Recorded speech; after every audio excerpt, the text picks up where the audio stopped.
جس چیز سے پیار ہوتا ہے، جس چیز سے محبت ہوتی ہے، یا یوں کہو جس آدمی سے محبت ہوتی ہے اس کی ہر چیز سے پیار ہوتا ہے۔ یہ ممکن نہیں کہ ایک آدمی یہ کہے کہ تیری شکل سے تو مجھے پیار ہے پر تیری آنکھوں سے بڑی نفرت ہے۔ اس کے انگ انگ سے محبت ہوتی ہے، حتیٰ کہ اس کے کپڑوں سے بھی پیار ہوتا ہے، اس کی آل اولاد سے بھی انس اور محبت ہوتی ہے۔ وہ کہتے ہیں نا مکاں کو ہے زینت مکی کے قدم سے۔ ظرف کی قیمت جو ہے وہ مظروف کی وجہ سے بنتی ہے۔ اب دنیا میں اسلام اور ایمان کی بنیاد یہی چیز بنے گی کہ جیسے کہ حضور کریم صلی اللہ علیہ وسلم کی ذات اقدس سے محبت ہے، پیار ہے، عظمت ہے، تعلق ہے، اسی طرح سے صحابہ کرام ہو یا نبی کا خاندان ہو یا نبی کا مکان ہو یا نبی کا لایا ہوا دین ہو، ہر چیز سے پیار ہونا چاہیے۔ یہ نہیں کہ حضور کریم صلی اللہ علیہ وسلم کی ذات اقدس سے تو محبت ہو، پیار ہو، تعلق ہو اور آپ کے نظام سے نفرت ہو، پھر مسلمانی نہیں۔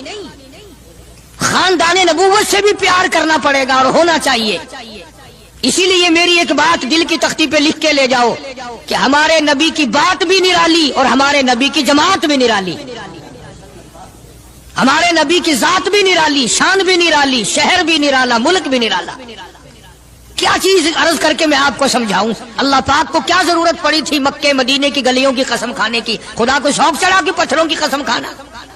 فرمایا لا اقسم بہذا البلد، میرے محبوب جن گلیوں میں تیرے قدم لگے ہیں مجھ خدا کو ان گلیوں کی قسم، ان شہروں کی قسم، اس وطن کی قسم۔ انناس وہاں نہیں پیدا ہوتا، سیب وہاں نہیں پیدا ہوتا، انگور وہاں نہیں پیدا ہوتا، غلہ کھانے پینے کا سامان وہاں کچھ نہیں پیدا ہوتا ہے، پہاڑ اور پہاڑ بھی خشک، لیکن محبوب جہاں رہتا ہو اس کی ہر چیز سے پیار ہوتا ہے۔ یہ مثال دینی تو نہیں چاہیے، ویسے سمجھانے کے لیے کہتا ہوں۔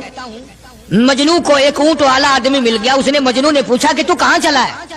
تو مشہور تو تھا ہی، لوگ جانتے تھے کہ یہ مجنون کا لیلا کے شہر چلاؤں کہ میرا سلام کہیو بہت بہت، کہ اچھی بات۔ آدھا میل وہ اونٹ والا چلا، پھر دوڑ کے بھاگ کے اسے رلا، کہنے لگا میرا پیغام یاد ہے؟ کہ ہاں یاد ہے، کہ زور زور سے سلام کہنا۔ آدھا میل، ایک میل پھر چلا وہ اونٹ والا، پھر دوڑ کے مل گیا، حتیٰ کہ اس شہر میں ہی پہنچ گیا جہاں اس نے جانا تھا۔ اونٹ والا کہنے لگا رے میرا سر کھاتے کھاتے تو نے یہ وقت کر دیا، تو خود ہی جا کے سلام کہہ لے، اب تو شہر وہی آ گیا، میں کیا کہوں گا؟ تو جب شہر کے اس علاقے میں گیا جہاں لیلا رہتی تھی تو گلی سے کتا نکلا، مجنو نے بیٹھ کے کتے کے پاؤں چومنے شروع کر دیے۔ لوگ کہنے لگے پاگل ہے، گدھا ہے، دیوانہ ہے۔ مولانا روم فرماتے ہیں کہنے لگا پائے سگ بوسیدہ مجنو خلقش گفتہ اینچ بہود، پائے سگ بوسیدہ مجنو خلقش گفتہ اینچ بہود، گفت مجنو گاہے گاہے کوئے لیلا رفتہ بہود۔ لوگوں نے کہا پاگل، کتے کے پاؤں چوم رہا ہے، تیری عقل ماری گئی؟ مجنو کہنے لگا پہلے اپنی آنکھوں کا تو علاج کرو، تمہیں کتا تو نظر آتا ہے، یہ نظر نہیں آتا، یہ آیا کس کی گلی سے ہے، نکلا کس کی گلی میں سے ہے؟ جب دل میں کوئی بات سما جائے پھر یہی حال بنا کرتا ہے۔ جنگل میں بیٹھا ہوا مجنو یوں انگلی سے لکیریں نکال رہا تھا، کچھ لکھ رہا تھا اور دیکھ رہا تھا۔ کسی نے پوچھ لیا کیا کر رہا ہے یہاں جنگل میں بیٹھا ہوا؟ کہنے لگا گفت نقش نام لیلا می رقم، گفت نقش نام لیلا می رقم، خاطر خود را تسلی میں دہم۔ کہنے لگا لیلا کا نام لکھ لکھ کر دیکھتا ہوں، تسلی دیتا ہوں اپنے دل کو۔ عرض کرنے کا مقصد یہ کہ جب دل میں کسی کی بات سما جائے پھر اس کی شکل سے، پھر اس کے پیر کی خاک سے، ہر چیز سے محبت ہو جاتی ہے۔ تو مسلمان جب کلمہ پڑھتا ہے لا الہ الا اللہ محمد الرسول اللہ صلی اللہ تعالی علیہ وسلم، تو اللہ پاک نے جس نبی کی محبت دلوں میں ڈالی ہے اس کی ہر چیز سے پھر پیار ہونا چاہیے۔ اب جو جماعت نبی کے ساتھ ساری زندگی رہی ہو، آخری وقت تک جس جماعت نے سرکار دو عالم صلی اللہ علیہ وسلم کا ساتھ دیا ہو، وہ جماعت کتنی ممتاز ہوگی، وہ کتنی شان والی جماعت ہوگی، معمولی لوگ تو نہیں ہے، اور ان کی بڑی خصوصیات ہیں۔ مثلا ایک قافلہ چل رہا ہے، اور وہ قافلہ اور وہ لشکر بھی کتنا خوش قسمت ہوگا جس میں خود محمد عربی صلی اللہ علیہ وسلم موجود ہے۔ پانی ختم ہو گیا، گرمی تھی، شدت کی بڑی تکلیف ہوئی لوگوں کو بھی جانوروں کو بھی، تو صحابہ کرام نے مشورہ کیا اور اکٹھے ہو کر کے سرکار دو عالم صلی اللہ علیہ وسلم کے دربار عالیہ میں آئے کہ جی پانی نہیں ہے، جانوروں کو بڑی تکلیف ہے اور آدمیوں کو بڑی پیاس ہے، بڑی تکلیف ہے، آپ اللہ پاک سے دعا فرمائیں۔ جناب سرکار مدینہ صلی اللہ علیہ وسلم نے دعا فرمائی۔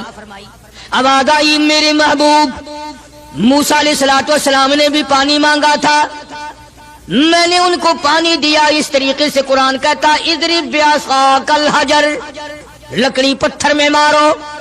انہوں نے پتھر میں آسا مارا، ہم نے فانفجرت من حسنتا عشرۃ عینا، ہم نے 12 چشمے جاری کر دیے تھے. موسیٰ علیہ السلام نے لکڑی ماری. او میرے نبی، آج میں اگر آپ سے بھی لکڑی لگواؤں، اسی طرح سے آپ کو بھی لگ کر پتھر میں مارنی پڑے، پھر کلیم میں اور حبیب میں کیا فرق ہوگا؟ وہ کلیم اللہ ہے، آپ حبیب اللہ ہیں.